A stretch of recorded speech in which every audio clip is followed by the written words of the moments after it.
Muito bem, vamos lá então, vamos falar sobre bupropiona. O que é isso, para que ele serve?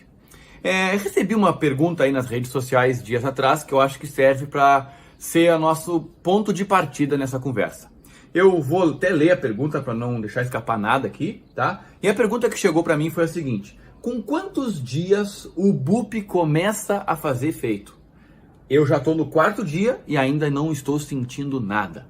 Olha que pergunta interessante, pode ser a tua dúvida, e eu quero começar com essa pergunta, tá? Então, quanto tempo leva para o bupropiona fazer efeito? Esse tipo de pergunta me deixa um tanto quanto preocupado, muito preocupado, porque eu não sei o que a pessoa tem em mente quando ela fala em efeito do bupropiona. O que ela está esperando de efeito? Eu não entendo isso, essa pergunta me preocupa. E essa pergunta me faz lembrar daquilo que eu chamo de efeito Marty McFly. Não sei se você conhece o filme da trilogia De Volta para o Futuro. O Marty McFly é um personagem. E quando entram perguntas que me deixam preocupado, geralmente é por causa que o efeito Marty McFly entra em jogo. Mas que raio é esse negócio de efeito Marty McFly? Bom, vou te explicar um pouquinho. Vou te contar uma partezinha aí do filme, do primeiro filme da trilogia.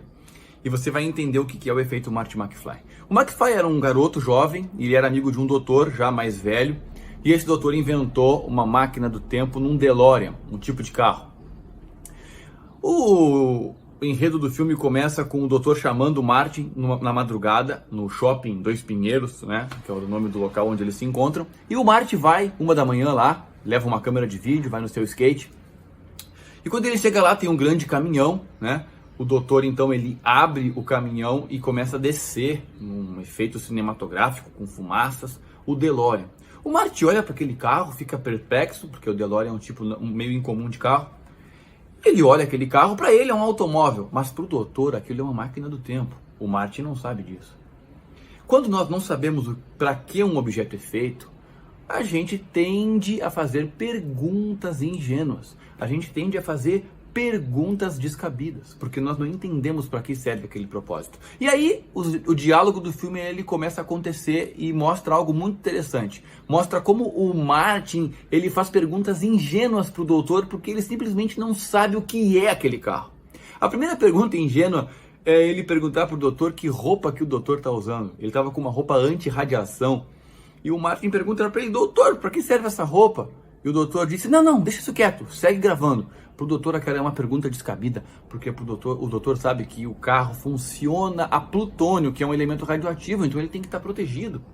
Mas para o Martin é uma pergunta que faz sentido. Esse é o efeito Marty McFly.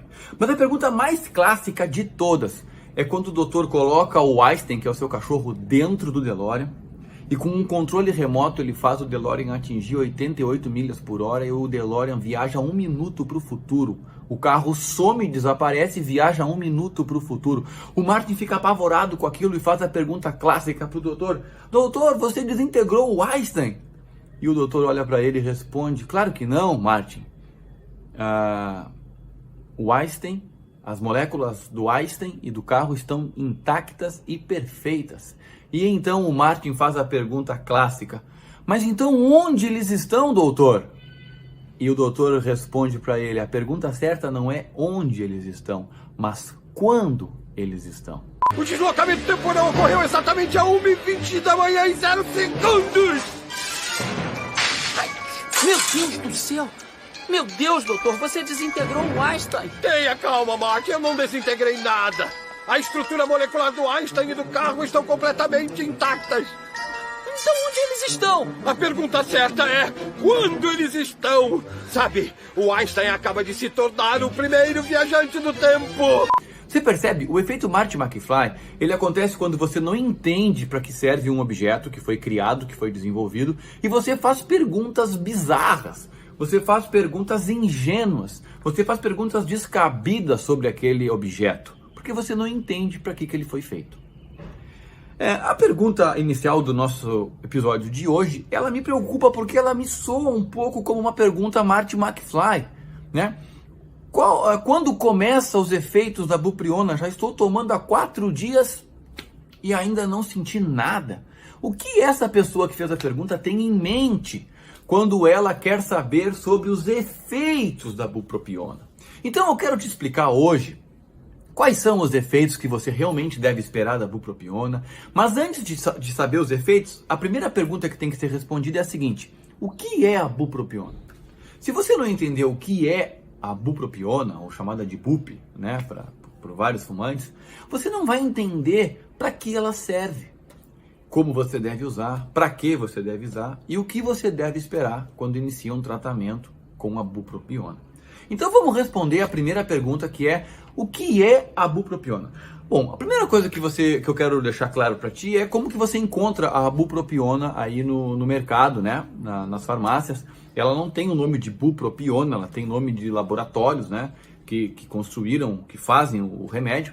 E você vai encontrar a bupropiona com o nome de Budep-SR, de BUP, BUP1, Bupogran, Inip, Noradop, 7, o Elbutrin, que é um dos nomes mais antigos da bupropiona, Zetron ou Ziban. Esses são os nomes populares desse medicamento, onde você encontra ele nas melhores farmácias aí, tá?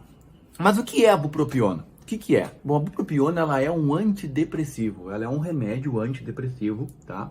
Que é usado para fumantes desde 1997. Então, afinal de contas, a bupropiona já está no mercado e ajudando fumantes há décadas, tá? É um remédio comprovado cientificamente, né? Ele é usado primeiramente para combater alguns tipos de depressão, mas com os estudos clínicos percebeu-se que ele acabava diminuindo a vontade de fumantes fumarem cigarro, e aí começaram-se a fazer estudos, e o bupropiona, então, ele é usado já há décadas para fumantes que querem combater o consumo de cigarro, né? E a bupropiona, gente, ela age, como ela é um antidepressivo, ela age no sistema nervoso central, mais especificamente na comunicação entre os neurônios, né? Sabe que os neurônios, eles se comunicam no nosso cérebro. Nós temos o neurônio que ele passa os neurotransmissores para a cauda do outro neurônio, que tem os receptores, e ali existe uma conversa neuroquímica, né? E essa ligação, esse funcionamento é responsável por N coisas que dizem respeito às nossas emoções, ao nosso humor, etc. No caso do cigarro, né, você sabe, eu já falei isso em outros vídeos, mas vou fazer uma breve recapitulação. A nicotina do cigarro age nos neurônios, principalmente nos centros dopaminérgicos, ou seja, a nicotina estimula a produção de dopamina, que é um neurotransmissor responsável por vários tipos de sensação de bem-estar na nossa vida, e é por isso que causa a dependência, tá? A bupropiona age nesse mesmo local. Ela também age nos centros dopaminérgicos do sistema nervoso central, e por causa disso ela acaba tendo...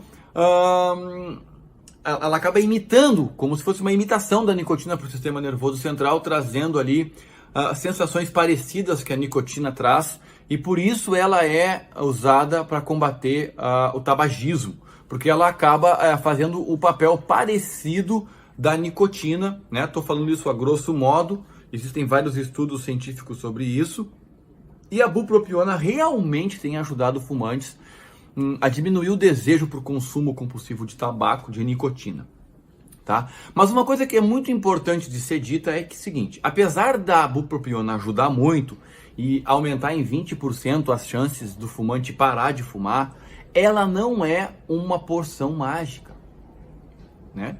E muitas pessoas, fumantes, eles querem uma porção mágica, que você toma e a vontade de fumar vai embora e tudo tá certo e você para de fumar no estalar de dedos. Não, a bupropiona não faz isso. Ela é um ajudante, apenas um ajudante. Ela não é a estratégia total. Ela ajuda, mas ela é apenas um jogador da estratégia. Certo, gente? Isso é muito importante de ser dito já desde o começo. Para você entender melhor isso, eu quero te explicar o seguinte. Na luta contra o tabagismo, existem diversas estratégias que você precisa utilizar, não apenas uma. Então eu vou citar, por exemplo, aqui, algumas das estratégias mais comuns que você pode usar para vencer o cigarro. A primeira delas, você usa técnicas comportamentais, tá? São técnicas que você usa para combater o cigarro na questão comportamental. Também tem as técnicas psicológicas que você utiliza para vencer as crenças limitantes que o cigarro traz na sua cabeça. A gente também tem as terapias de reposição de nicotina, que são os tradicionais adesivos ou gomas de mascar, que ajudam na questão também da reposição da nicotina e ajuda a diminuir a fissura e a síndrome de abstinência. E nós temos os remédios farmacológicos, que é onde se enquadra aí a bupropiona, onde você toma o remédio e ele age no sistema nervoso central, geralmente imitando os efeitos da nicotina. Então nós temos diversas armas que a gente pode usar contra o tabagismo e a bupropiona é apenas uma dessas armas. É muito importante você entender isso. E aonde que ela age? No sistema nervoso central. Ela vai reduzir os sintomas de abstinência. Esse é o grande objetivo do bupropiona.